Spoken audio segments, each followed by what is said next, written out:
Poésie présente Dune, chronique de Caladan, le Duc. De Brian Herbert et Kevin J. Anderson. Lu par Benjamin Jungers.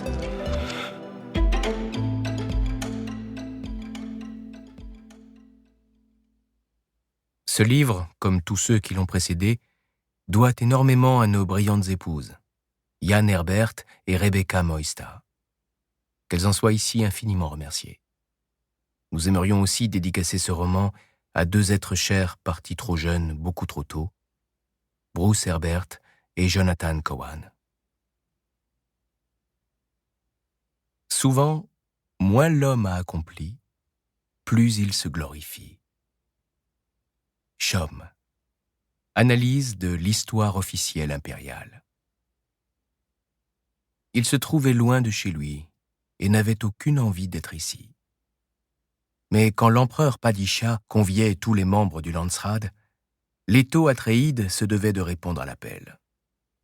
Il était à la tête d'une maison majeure, duc de la belle Caladan et cousin éloigné de Shaddam. Son absence eût été remarquée. Fort heureusement, ce déplacement n'exigeait point qu'il se rendît à Kaitaïn, la tapageuse et tumultueuse planète capitale. Le cœur de l'impérium n'était tout simplement pas de taille à accueillir le nouveau mémorial que l'empereur ambitionnait de construire. Une folie hors de prix, disait-on. Shaddam avait donc jeté son dévolu sur une planète dont nul n'avait jamais entendu parler. Il lui fallait un cadre propre à mettre pleinement en valeur ses hauts faits, et Ottorio remplissait parfaitement cet office. Le long courrier de la guilde survolait enfin la planète inconnue, tandis qu'à l'intérieur du yacht spatial des Atréides, transporté à bord de ce gigantesque vaisseau, Leto s'impatientait. Un pilote et quelques-uns de ses gens l'accompagnaient. Cependant, le duc préférait la solitude de sa cabine privée. Le cheveu long d'un noir de jais, l'œil gris perçant, le nez aquilin, avec son port altier, il dégageait une assurance que le spectacle de ce nouveau complexe muséal ne parviendrait certainement pas à ébranler. Pendant que le long courrier orbitait, les vaisseaux de moindre envergure qu'il convoyait s'alignaient pour débarquer en bon ordre de l'immense soute. Ignoré des siècles durant par tout ce que l'Empire comptait d'explorateurs, d'entrepreneurs, de colonisateurs et d'inquisiteurs à sa solde, Ottorio n'avait guère été jusqu'alors qu'une insignifiante planète tombée dans l'oubli, rustique, vierge et paisible, une baïne abandonnée par le jusant sur les rives océaniques de la politique impériale.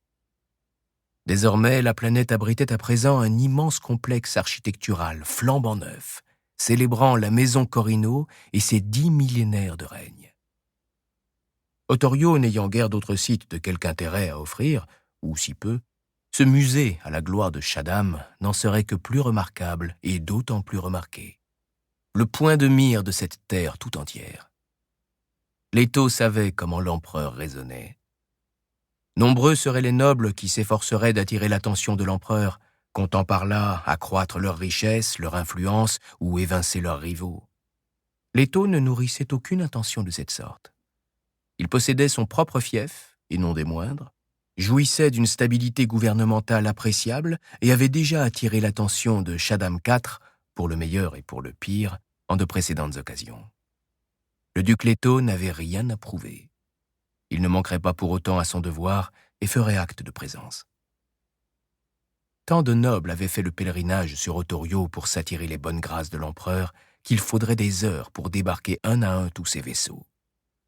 Or, le yacht des Atréides n'était pas en tête de ligne. Il en était même fort loin.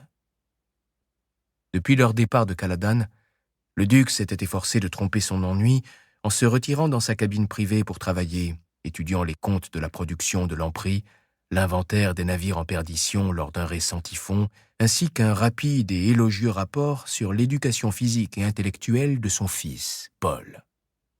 La guilde spatiale n'ayant prévu aucun vol direct pour une terre aussi insignifiante qu'Ottorio, le long courrier avait dû transiter de système en système, embarquant au passage des voyageurs de toutes sortes de planètes. Shaddam entendait bien y remédier.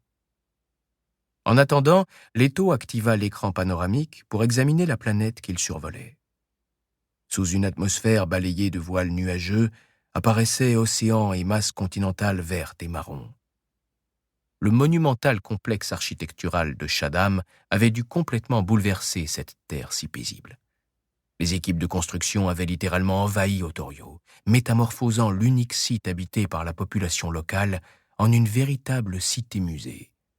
D'innombrables hectares bétonnés, monuments et statues proliférant telle une invasion d'algues lors d'une marée rouge, centre administratif, palais des congrès, panneaux d'affichage interactifs, colisées et auditoriums, rutilantes et dispendieuses salles de spectacle pouvant accueillir jusqu'à 100 000 personnes assises à la fois, sur une terre qui, d'après le récent recensement que Leto avait consulté, comptait moins d'1 million d'habitants. Nous espérons que vous avez apprécié cet aperçu. Pour continuer à écouter ce livre audio sur Google Play Livres, utilisez le lien dans la description de la vidéo.